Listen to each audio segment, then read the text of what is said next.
नमस्कार। रेडियो कार्यक्रम बालिका शिक्षा चौतारीको 104औं अङ्कमा स्वागत छ। कार्यक्रम बालिका शिक्षा चौतारी रुम टु रिड नेपालले तयार गरेको रेडियो कार्यक्रम हो। बालिका शिक्षा कार्यक्रमको मुख्य उद्देश्य बालिकाहरूलाई आफ्नो जीवनका महत्त्वपूर्ण निर्णयहरू लिनका लागि चाहिने आवश्यक जीवन उपयोगी सिपहरू सहित माध्यमिक तहको शिक्षा हासिल गर्नमा सहयोग गर्नु हो। यसबेला बालिका शिक्षा चौतारी कार्यक्रम सुनेर बसिरहेका सबै भाइ बहिनीहरूको लागि केही महत्त्वपूर्ण सन्देश र रमाइला कार्यक्रमहरू लिएर आएका छौं। यस्तो बेला घरमै बसेर पढाइ निरन्तर गर्नुका साथै आफूलाई कसरी मानसिक रूपमा स्वस्थ राख्ने भन्ने विषयमा सन्देशहरू लिएर उपस्थित भएका छौं। कार्यक्रम बालिका शिक्षा चौतारीको यो श्रृङ्खला बाँके जिल्लाको लागि रेडियो कृष्णसार एफएम 94 मेगाहर्ज बाँकेमा हरेक मंगलबार र बिहिबार साँझ 7 बजेदेखि 7:30 बजेसम्म सुन्न सकिन्छ भने यसको पुनः प्रसारण हरेक बुधबार र शनिबार दिउँसो 12:30 बजेदेखि 1 बजेसम्म सुन्न सकिन्छ। त्यसै गरी नुवाकोट जिल्लामा Nuwakot FM 106.8 megahertz, radio Langtang 90.3 megahertz, radio Trishuli 88.4 megahertz र रेडियो चिम्टेश्वर 90.9 मेगाहर्जका साथै तनहुँ जिल्लाको Madi Seti FM 105.8 megahertz, Bhanu FM 106.9 megahertz र रेडियो बन्दीपुर एफएम 88.8 मेगाहर्जबाट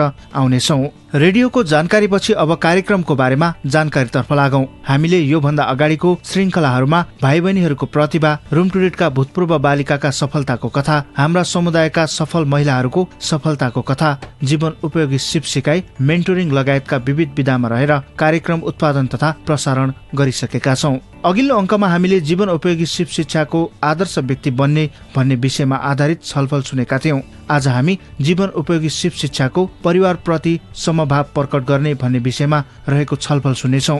ढिला नगरी शिक्षा दिदीलाई भेटौं है त।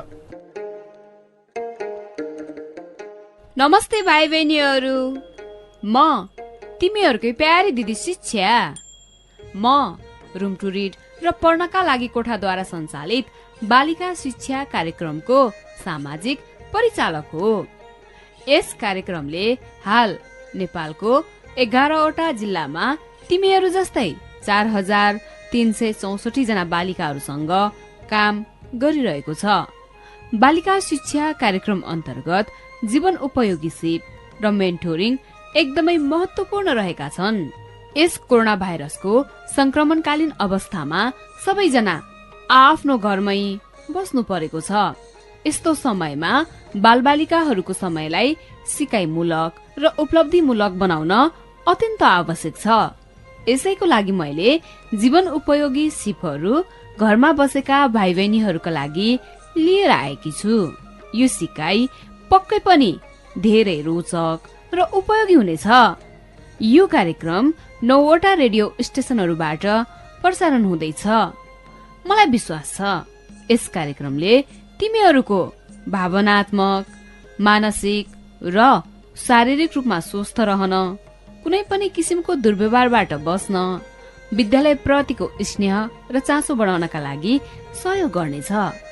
मैले तिमीहरूका लागि आत्मजागरूकता, आत्मप्रभावकारिता र सामाजिक सचेतना अन्तर्गतका आत्मविश्वास, भावनाहरूको प्रदर्शन र व्यवस्थापन, समानुभूति, स्वनियन्त्रण, समालोचनात्मक सोच, निर्णय क्षमता, लगनशीलता, सञ्चार सिप, सृजनात्मक समस्या समाधान र सम्बन्ध विस्तार जस्ता सिपहरू क्रमैसँग लिएर आइरहेकी छु। पक्कै पनि यी सिपहरू सिकिसकेपछि तिमीहरूले दैनिक जीवनमा आउने समस्याका समाधान सजिलैसँग पहिचान गर्न सक्नेछौ। यसका साथै सही निर्णय गर्दै आफ्नो पढाइलाई पूरा गरी आफ्नो लक्ष्यमा पुग्न पनि सफल हुनेछौ। यसै क्रममा आज जीवन उपयोगी सिपको शीर्षक परिवार प्रति समभाव प्रकट गर्ने विषय लिएर प्रस्तुत भएकी छु। कृपया सबैजना सुनेर महत्त्वपूर्ण सिकाइका कुराहरू र केही आफ्नो विचार तथा अनुभवहरू लेख्नका लागि आफूसँग भएको जर्नल, कपी, डायरी र पेन लिएर तयारी अवस्थामा बस है। आजको कार्यक्रमको अन्तमा पुनरावलोकनका लागि एउटा कार्य पनि दिनेछु र यो कार्य बालिका शिक्षा कार्यक्रममा समावेश रहेका बालिकाहरूका लागि अनिवार्य छ। साथै अन्य भाइ बहिनीहरूले पनि यस कार्यलाई गर्न सक्छौ। केही सल्लाह सुझाव भएमा यसै रेडियो स्टेशनमा फोन गरेर पनि देऊ है त। अघिल्लो श्रृङ्खलामा हामीले आदर्श व्यक्ति बन्ने विषयवस्तुमा छलफल गर्यौं। यस विषयमा गरेको कुराकानी सायद भाइ बहिनीलाई निकै उपयोगी लाग्यो होला। भाइ बहिनीहरू, आज हामी परिवारप्रति समभाव प्रकट गर्ने विषयमा राम्रोसँग बुझ्नका लागि सबैजना अब हामी बाँके जिल्लाको कोहलपुर नगरपालिका वार्ड नम्बर 1 मा स्थित श्रीकृष्ण माविमा सामाजिक परिचालक निर्मला दिदी र कक्षा 11 का बहिनीहरू बीच भएको कुराकानी सुन्छौं है त। कसको फोन आएको होला एका बिहानै? हेलो हेलो दिदी नमस्कार, म सरू हो। नमस्कार। ओहो सरू, तिमी पो? के छ सरू हाल खबर? आज बिहानै फोन गर्यौ त। के हुन्थ्यो र दिदी, सबै ठिकै छ। हजुरको के छ हाल खबर? मेरो पनि सबै ठिकै छ। तिमीले फोन गरेकोमा खुसी लाग्यो, तर आज तिम्रो बोली सधैँको भन्दा अलि फरक छ नि। केही कुरा भएमा तिमी मलाई भन्न सक्छौ। तिमीलाई थाहा छ नि, हामी दुई बीच भएको कुराकानी गोप्य रहन्छ भनेर। थाहा छ दिदी, त्यसैले त हजुरलाई फोन गरेर सल्लाह लिन खोजेकी नि। के हुनु दिदी, एससीको रिजल्ट आएको धेरै दिन भइसक्यो। म आफ्नो पढाइलाई अगाडि बढाउन चाहन्छु, तर मेरी आमाले घरमा पैसा कमाउने कोही नभएकाले पढाइ छोडेर काम गर्नु भन्नुहुन्छ, जसले घरमा आवश्यक सहयोग हुन्छ। यही विषयलाई लिएर समय समयमा भनाभन भइरहन्छ। के गर्ने होला दिदी, मलाई त दिक्क लागिसक्यो। म राम्रोसँग बुझ्छु कि तिमीलाई यस्तो बेलामा गाह्रो भइरहेको छ। भन त सरू, म तिमीलाई यस्तो अवस्थामा कसरी सहयोग गर्न सक्छु? हो दिदी, म यसबारे हजुरसँग भेटेर अलि विस्तारमा कुरा गर्न चाहन्छु। सोमबारतिर हजुरको फुर्सद भए म हजुरलाई भेट्न सक्छु? हुन्छ नि सरू, मेरो अरू काम पनि छ। त्यसैका लागि म सोमबार विद्यालय जाँदैछु। तिमी पनि उतै आउनु, अनि भेटेर राम्ररी छलफल गरौँला नि है। बरु आउँदा राम्ररी मास्क लगाएर आउनु है। हुन्छ दिदी, म र मेरो मिल्ने साथी महिमा दुवैसँगै आउँछौँ। हुन्छ नि सरू, अहिलेलाई छुट्यौँ है। बाई। हुन्छ दिदी, बाई बाई। आज बहिनी सरूले भेट्ने कुरा गर्दै थिइन्। अब विद्यालय जाने तयारी गर्न पर्यो। विद्यालयमा कति बहिनीहरू भर्ना भएका छन् कि छैनन् पत्ता लाउनु पर्यो। कोरोनाको सङ्क्रमण पनि बढेको बढै छ। यस्तो अवस्थामा आफ्नो सुरक्षाका सामग्री त लिनै पर्यो। सेनिटाइजर र मास्क थप बोक्न पर्ला।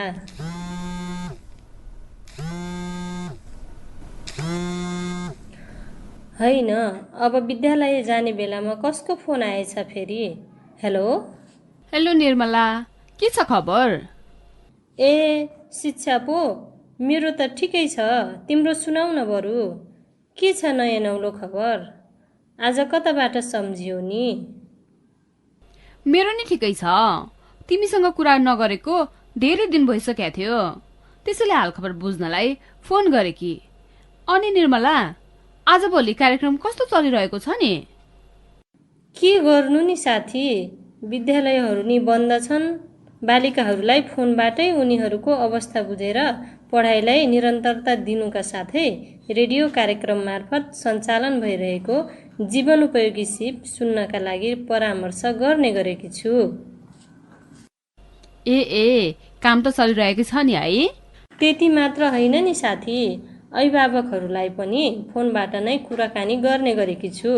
त्यस्तै क्रममा बालिकाहरूको पढाइ र अतिरिक्त क्रियाकलापमा सहभागी गराउनका साथै घरमा सिकाइमूलक वातावरण सिर्जना गर्नका लागि छलफल पनि गर्ने गरेको छु। आहा, कति राम्रो काम गरेकी रहेछौ तिमीले त। अनि आजको योजना के छ त? कुरा गर्दा गर्दै त भन्नै बिर्सेछु। आज म बालिकाहरू के कति भर्ना भएका छन् छैनन् बुझ्नका लागि विद्यालयतिर जाँदैछु। त्यसै क्रममा एकजना बहिनीले भर्ना हुन नसकेको विषयमा मसँग छलफल गर्नका लागि समय मागेकी छिन्। एकछिन ती बहिनीसँग पनि बसेर छलफल गर्नु छ। निर्मला, के म तिमीले बहिनीहरूसँग गरेको छलफल सुन्न सक्छु? किन नसक्ने हो, म मोबाइलमा रेकर्ड गरेर तिमीलाई पठाइदिन्छु नि है। शिक्षा अब मलाई ढिलानी भइरहेको छ, म हिँड्छु ल। यस्तो खालको समस्या समाधान गर्ने उपायको बारेमा रेडियो मार्फत अरू भाइ बहिनीहरूले पनि सिक्न पाउनेछन् कि भनेर हो। हुन्छ निर्मला, समय दिएकोमा धेरै धेरै धन्यवाद है तिमीलाई। तिमीलाई पनि धन्यवाद शिक्षा। अहिलेलाई बाई बाई। बाई शिक्षा। आहा, निर्मला र शिक्षा दिदीको कुराकानीपछि अब निर्मला दिदी र बालिकासँग बाँकेको श्रीकृष्ण मावि कौशिला नगरमा भेटेर गरिएको छलफल सुनौ है त। दिदी नमस्कार। नमस्कार है दुवैजना बहिनीलाई, समयमै आएछौ। मेरो पनि विद्यालयमा सबै कामहरू सकिएको छ। तिमीहरूले मास्क पनि लगाएर आएका रहेछौ, देखेर खुसी लाग्यो। सन्चै छौ नि? अनि घरतिर कस्तो छ? हामीहरू पनि ठिकै छौ दिदी। अनि घरमा पनि सबै सन्चै हुनुहुन्छ? आज धेरै दिनपछि हजुरलाई भेट्न पाउँदा साह्रै खुसी लागेको छ दिदी। हो नि, मलाई पनि यतिका धेरै दिनपछि तिमीहरूलाई भेट्न पाउँदा असाध्यै खुसी लागेको छ। ल, कुरा गर्दै हाम्रो तालिम कोठामा जाउँ र उतै छलफल गरौँला नि। अनि महिमा, तिमीले भर्ना गरायौ? हजुर दिदी, मैले भर्ना गरिसके। ल, सामाजिक दूरी कायम गरी बसौँ अनि सेनिटाइजर पनि हातमा लगाऊ है। हुन्छ दिदी। सरू, तिमी त आज पनि उदास देखिन्छौ त। दिदी, मलाई त यो भर्ना गर्ने कुराले दैनिक रूपमा आमासँग मतभेद भएर साह्रै तनाव भइरहेको छ। सरू, तिमी चिन्ता नल्याउ न, हामी दिदीसँग यही विषयमा नै कुरा गर्न आएको होइन र? सबै ठिक भइहाल्छ नि। हो, तिमीले मलाई यसबारे फोनमा कुरा गरेकी थियो नि सरू। तिम्रो आमाले घरमा पैसा कमाउने कोही नभएकाले पढाइ छोडेर काम गर भन्नुहुन्छ। यही विषयलाई लिएर समय समयमा भनाभन भइरहन्छ भनेको होइन? हो दिदी, म आज यसै विषयमा हजुरसँग छलफल गर्न चाहन्छु। सरू, मतभेद हुनु भनेको सामान्य कुरा हो, किनकि हामी सबैको विचार र सोच्ने तरिका फरक फरक हुन्छ। तर यसलाई सम्मानपूर्वक सुल्झाउन निकै महत्त्वपूर्ण हुन्छ। जीवनोपयोगी सिपका धेरै सत्रहरूमा हामीहरूले असल साथी बन्नेबारे चर्चा गरिसकेका छौँ। असल साथी बन्नका लागि हामीले एकअर्कालाई सुन्नु र आदर गर्नुपर्छ। मानिसहरूलाई फरक विचार राख्न र असहमत हुन पाउने अधिकार छ भन्ने कुरा बुझ्नुपर्छ। परिवारहरूसँग मतभेद हुनु भनेको अप्ठ्यारो स्थिति हो, तर आफ्ना परिवारसँग शान्तिपूर्ण तरिकाले असहमत हुनु पनि आवश्यक छ नि। हो दिदी, हामीले यो कुराको बारेमा पहिला पनि जीवनोपयोगी सिप तालिममा छलफल गरिसकेका छौँ। परिवारमा छलफल भइरहेको बेला उहाँको कुरा सम्मानको साथ सुन्ने, भावना र विचार बुझ्ने प्रयास गर्यौँ भने हामीलाई सजिलो हुन्छ। साथै आफ्नो परिवारप्रति सम्मान प्रकट गर्नु निकै महत्त्वपूर्ण छ नि, होइन र दिदी? हो नि महिमा, एकदमै राम्रो कुरा गर्यौ, स्याबास। दिदी, यो समभाव भनेको के हो? मैले त बुझिनँ नि। एकदमै राम्रो कुरा गर्यौ। समभाव भनेको अरूले अनुभूति वा अनुभव गरेको कुरालाई महसुस गर्न सक्ने र त्यसलाई महत्त्व दिन सक्ने क्षमता हो सरू। तर दिदी, हामी यसलाई कसरी व्यवहारमा उतार्न सक्छौँ होला? मलाई त सिक्न मन लाग्यो। महिमा, के तिमीले कहिल्यै कोहीसँग कसैको मतभेद भएको देखेकी छौ? कसरी त्यसलाई समाधान गर्न सकिन्छ होला? तिम्रो अनुभव सुनाउन सक्छौ? हुन्छ नि दिदी, म सुनाउन तयार छु। दिदी, अस्ति म मनमायाको घरमा गएकी थिएँ। मनमायाको आमा बुबा र घर परिवारका सदस्यहरूले कस्तो रिस उठ्ने कुरा गरिरहनु भएको थियो। तर मनमाया रिसाइनन्। आफूलाई मन नपरे पनि सबैका कुरा ध्यान दिएर सुनिरहेकी थिइन्। सम्भाव प्रकट गर्ने सिपहरूको राम्ररी प्रयोग गर्दै, नरिसाइकन सबैका कुराहरूको सम्मान गर्दै आफ्नो तर्क र विचारहरू स्पष्टसँग राखेकी थिइन्। त्यसै कुरा गरेको देख्दा मनमायाको परिवारहरू सबैले मनमायालाई सहयोग गर्न तयार भएका थिए नि दिदी। ए, त्यसो भए सुरुमा आफ्ना कुरा राखिसकेपछि आफ्ना अभिभावकहरूको कुरा पनि शान्त र ध्यान दिएर सुन्नुपर्ने रहेछ, होइन त दिदी? हो नि सरू, र पनि परिवारसँग गम्भीर रूपमा छलफल गर्न त्यति सजिलो छैन नि। तिमीले आफूले भोगिरहेको समस्या विस्तृत रूपमा बताउनु पर्ने हुन्छ। साथै कहिलेकाहीँ तिमीहरूलाई उहाँहरूको कुरा मन परेन भने सकारात्मक र सम्मानजनक रूपमा असहमति पनि जनाउन सक्नेछौ। तिमीहरूले आफ्नो अभिभावकहरूलाई जहिले पनि सम्मानजनक व्यवहार गर्नुपर्छ। हो नि दिदी, यो कुरा त बिर्सेनै नहुने कुरा रहेछ। अरू के कुरामा ध्यान दिनुपर्छ होला नि दिदी? अरू पनि धेरै कुराहरू छन् नि। आफ्ना अभिभावकहरूसँग कसरी समभाव प्रकट गर्ने भन्ने अझै थप कुराहरू रहेका छन्। म तिमीहरूलाई भन्छु, ध्यान दिएर सुन है त। हुन्छ दिदी, हामी सुन्नलाई असाध्यै उत्सुक छौँ। ल सुन, सबैभन्दा पहिला कुराकानी गर्न चाहेको परिवारका सदस्य खुसी भएको, एक्लै भएको र व्यस्त नभएको समय रोज्ने। त्यसपछि तिमी आफू गम्भीर र शान्त भएको देखाउने र उहाँहरूको ध्यान आफूतर्फ खिच्ने। यसका लागि चिच्याउन पर्दैन, नाटक प्रदर्शन गर्न पनि पर्दैन। जस्तै तिमीले भन्न सक्छौ, आमा तपाईसँग ज्यादै महत्त्वपूर्ण विषयमा कुरा गर्नु छ। त्यसपछि परिवारका सदस्यलाई तिम्रो जति नै उमेरको हुँदा उहाँले तिमीले भोगे जस्तै परिस्थितिको सामना गर्नुभएको थियो कि थिएन सोध्ने। तिम्रो ठाउँमा उहाँ भइदिएको भए फरक तरिकाले कसरी समस्याको समाधान गर्नुहुन्थ्यो सोध्ने। र छलफलको क्रममा परिवारका सदस्य रिसाउनु भयो भने पनि तिमी नरिसाइकन शान्त रहिरह्यो भने, उहाँहरूले भनेको कुराहरू सुनिरह्यो भने उहाँहरू आफै शान्त हुनुहुनेछ। त्यसपछि परिवारको सदस्यहरूलाई आफ्ना कुराकानी गोप्य राख्न भन्नु हुँदैन, किनकि तिम्रो मद्दत गर्नका लागि उहाँहरूलाई परिवारका अन्य सदस्यहरूसँग यसबारे कुराकानी गर्नुपर्ने हुन सक्छ। विद्यालयमा कुरा गर्नुपर्ने हुन सक्छ वा डाक्टरसँग कुरा गर्नुपर्ने हुन सक्छ।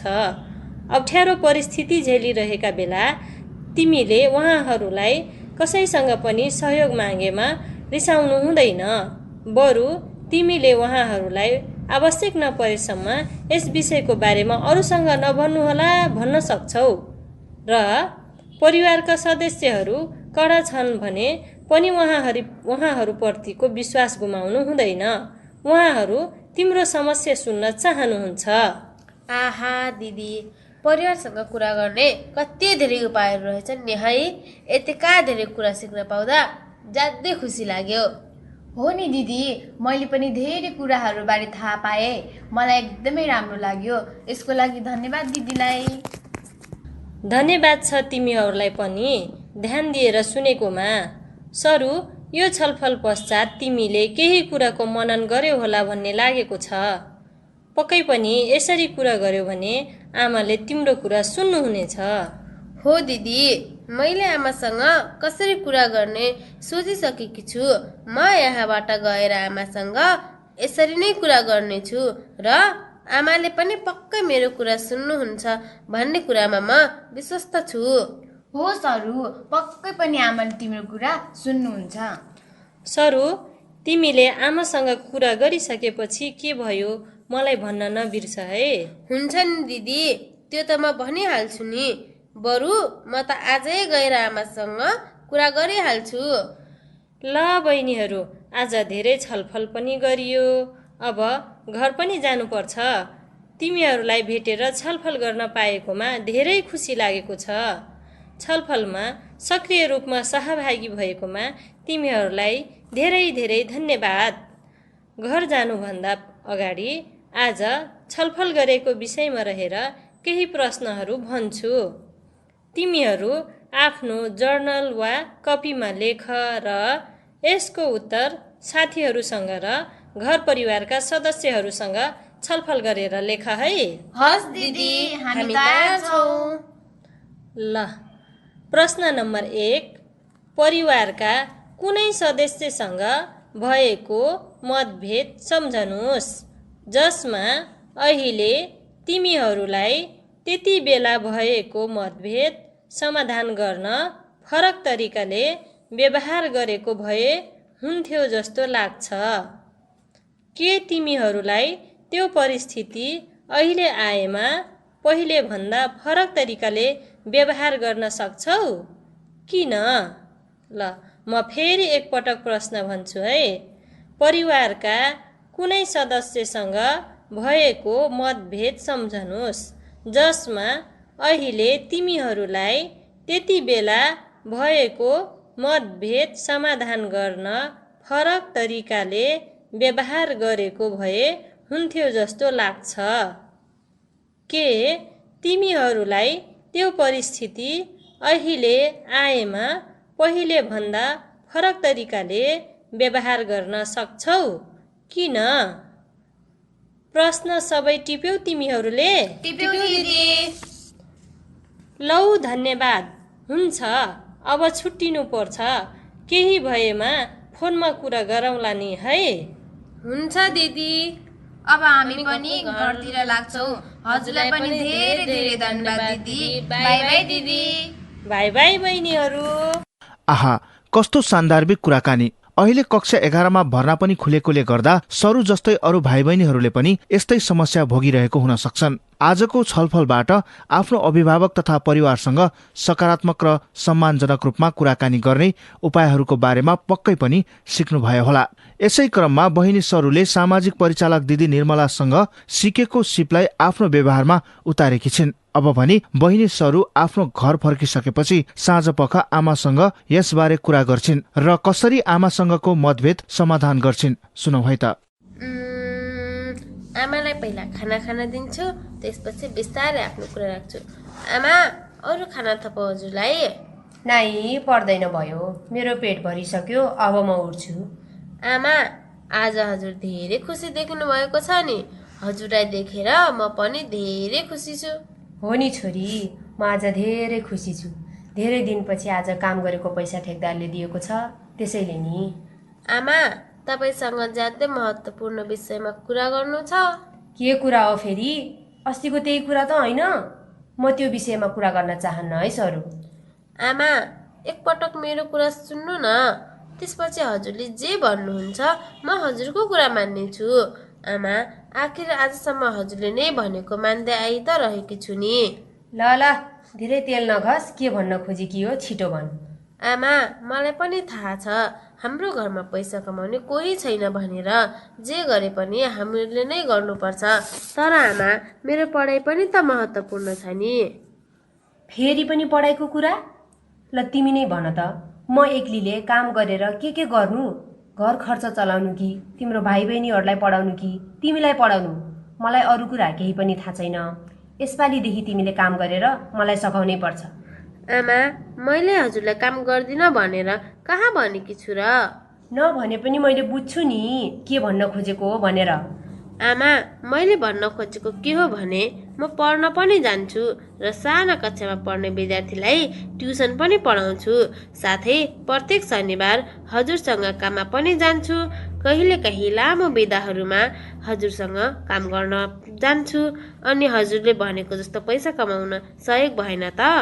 यतिका धेरै उपायहरू सोचेर आएकी रहेछ र? पढेर के पो हुने हो र?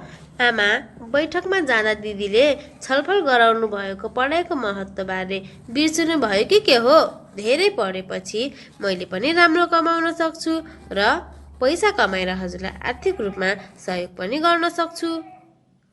पछि फेरि काममा नगएपछि नि के गर्नु नि मैले? जान्छु नि आमा, किन नजानु? मलाई विश्वास छ पक्कै पनि हजुरले मलाई नाइ भन्नुहुन्न। हजुरले नै त हो नि पढ्नका लागि मेरो आत्मविश्वास बढाएको। अब के गर्नु छोरी, तिम्रो कुरा सुन्दा पनि ठिकै लाग्यो। आफ्नो पढाइ सँगसँगै घरको काम र समय मिलाएर पैसा कमाउने काममा पनि सघाउँछौ भने त ठिकै छ नि। आमा, हजुरको कुरा सुन्दा मलाई निकै खुसी लाग्यो। म अबदेखि खर्च पनि निकै कम गर्ने प्रयास गर्छु। आज महिमासँग भेट भएको थियो। महिमाले भर्ना गरिसकेकी रहेछिन्। मैले भर्नाको बारे सोधेको थिएँ। भर्ना शुल्क रु 2000 मात्र लाग्छ रे। तर सरले भन्नुभएको पैसा नभए आधा पैसा दिएर पनि भर्ना हुन सक्छ रे, अरू पैसा पछि दिए नि हुन्छ रे भन्दै हुनुहुन्थ्यो।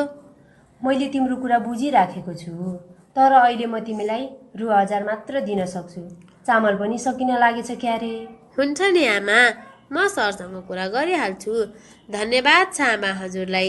म भोलि नै विद्यालय गएर भर्ना गराइहाल्छु। ल अब राम्रोसँग पढ्नु नि है। मलाई निन्द्रा पनि लागिसक्यो। भोलि बिहानै सबै काम सकेर काममा पनि जानु छ। तिमी पनि सुत अब है। हुन्छ आमा, म पनि सुत्छु।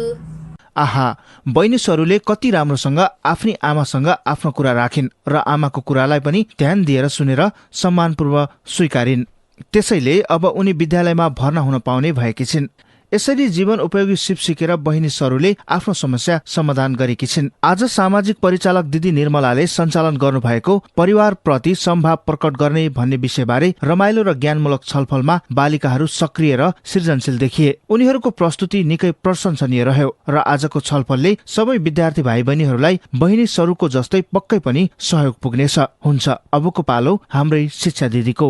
आहा, कति उपयोगी र महत्त्वपूर्ण रहेछ निर्मला दिदी र बहिनीहरू बीच भएको परिवारप्रति सम्भाव प्रकट गर्ने भन्ने बारे गरिएको यो छलफल। रेडियो सुनेर बसिरहेका सम्पूर्ण भाइ बहिनीहरू, तिमीहरूलाई यो छलफल कस्तो लाग्यो? अवश्य नै राम्रो र उपयोगी लाग्यो होला।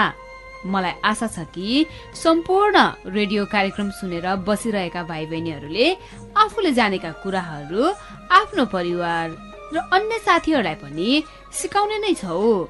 छलफलको अन्तिममा साथी निर्मलाले गिर्रा कार्यका लागि एउटा प्रश्न दिएकी थिइन्। यो प्रश्न तिमीहरू सबैजनाले टिपिसक्यो होला। म एकपटक फेरि दोहोऱ्याएर भन्छु है।